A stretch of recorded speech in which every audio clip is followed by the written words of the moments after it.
All right. Welcome to the Dr. India Desnia show. I'm very happy for you guys being here. I'm really excited. Of course, this is where I give resources and information to help SMEs thrive, small and medium-sized enterprises.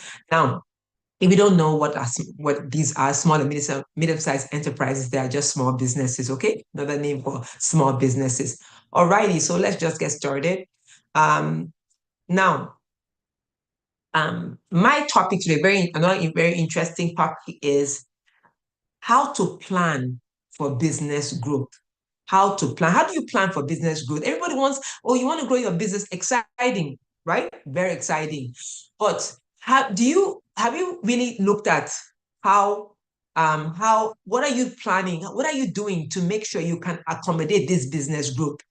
Um, I would, in fact, I'm just going to use I'm going to summarize. I mean, we don't have time, so I'm going to just summarize, right? But the very first point, which will encompass everything I'm going to say, is check your capacity, right?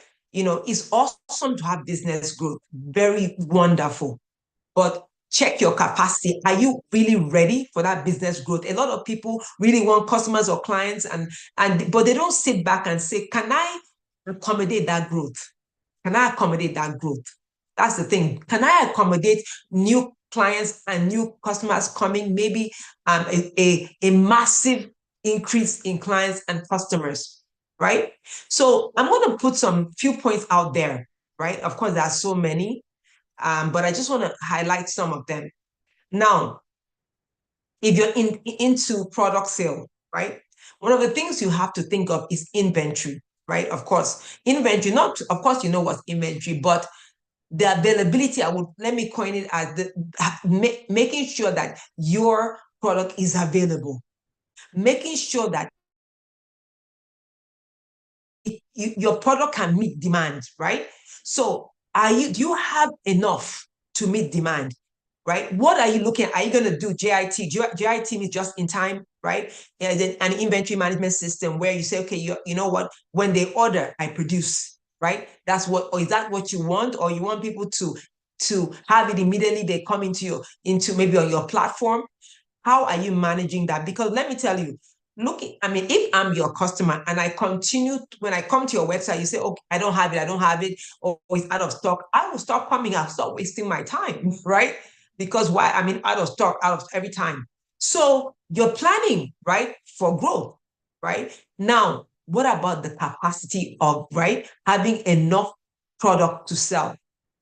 Having enough product to sell, right? That's the very first point, right? Another point I want to stress is website. We're all talking about internet sales, very good.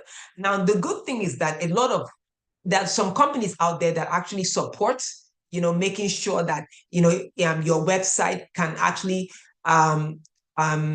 accommodate traffic, right? You don't want your website to be the kind that people come there and it crashes because, of course, what are we talking about? Planning for increase, business growth, right? You want to make sure that your website, when people come, you're driving people to that website, right? You're driving people to the website. They can actually use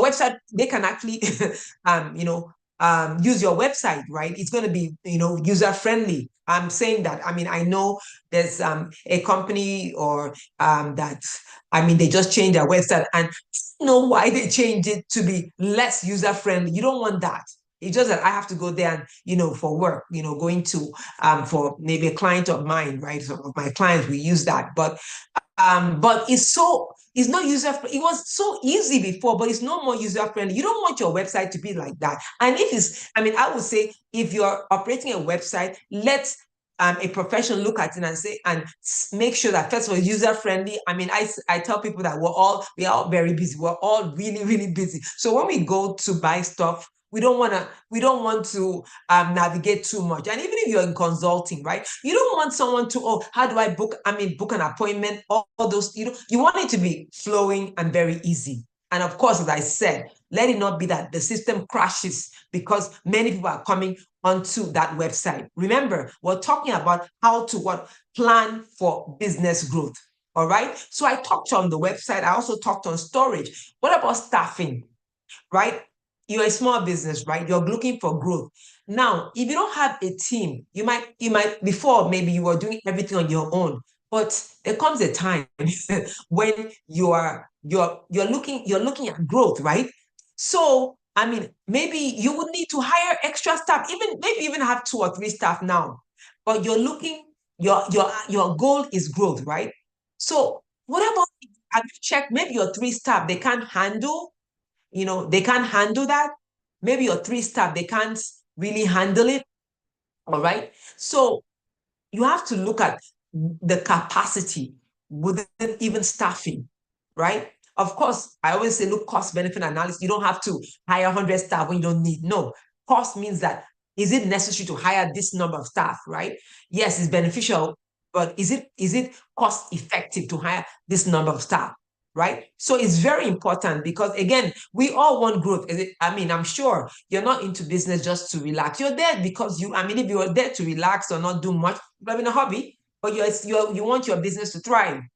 You want your business to do very, very well. So what you need to make sure you want to make sure you have enough staff, you have enough team members to actually do the work, right? Whatever it is, find out what is the need. Because before you even start hiring team members, you have to actually ask yourself, why do I need to hire these team members? What is expected? What am I expecting them to do? Remember, right? Always be very, very will I say the word is not firm, and be very, very detailed, not ambiguous. Let people know what you're expecting from them. Have it detailed, let them understand, make sure there's clarity, transparency. So with that, you get the best results if you're actually hiring staff, right, to help to do one thing or the other. All right. And then the next point I'll look at is process, right? Again, remember, you are looking at your advertising, you're looking at increase in your in increase, or you're looking for increase in clients, customers, business. You're looking at an increase. You're looking for an increase, so you can make more money, all right? So you have to look at your process, right? Is the process um easy? Is it like, I mean, I know I talked about the website, but process, what about if there's an order? I mean, how about if you're into consulting? What does it take for them to meet with you? What is the process, right?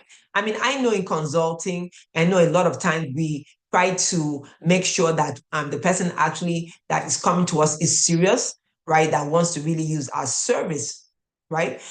There's nothing wrong with that, but there's so many ways you can make sure that at least the person sees you, and you can maybe apply the consulting to a fee that really, I mean, maybe to maybe the general fee. There are so many ways. Of course, we can look at that if you're into consulting. But what about if you're into products, right? How is your process? How is maybe your shipping products? How is your shipping process? What is it?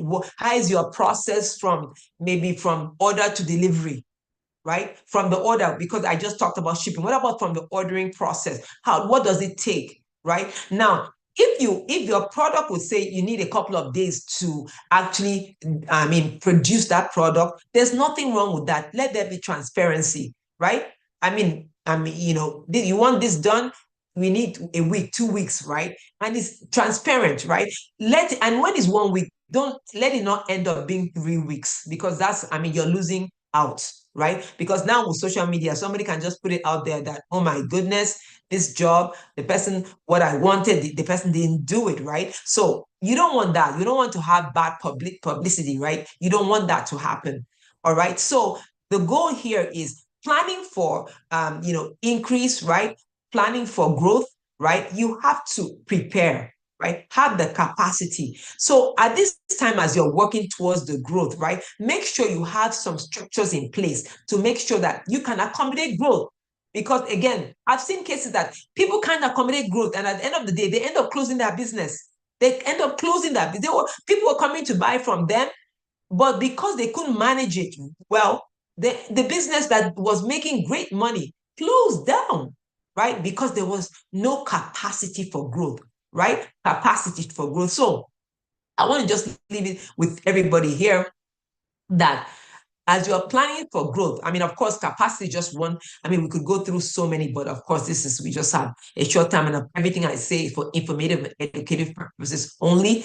Of course, I suggest that if you don't have a professional working with you, please visit the website there, drniadesanya.com, and navigate to my CPA website and set up an appointment. All right. Because I mean, again, it's good to do it well, prepare for growth, and work towards it. We just looked at capacity, and I just looked at a few pointers under having that capacity for growth. There are so many other pointers, but I just wanted to highlight that, just be ready, just be prepared, right? And do the needful. Of course, again, there are more than this, all right? And of course, as I always say, as much as possible, if you want your business to thrive, make sure that you have to be intentional, right? You have to say, okay, I want to make sure it does well. This is what I need to do. This is what I need to do. All right. And of course, my firm can guide you.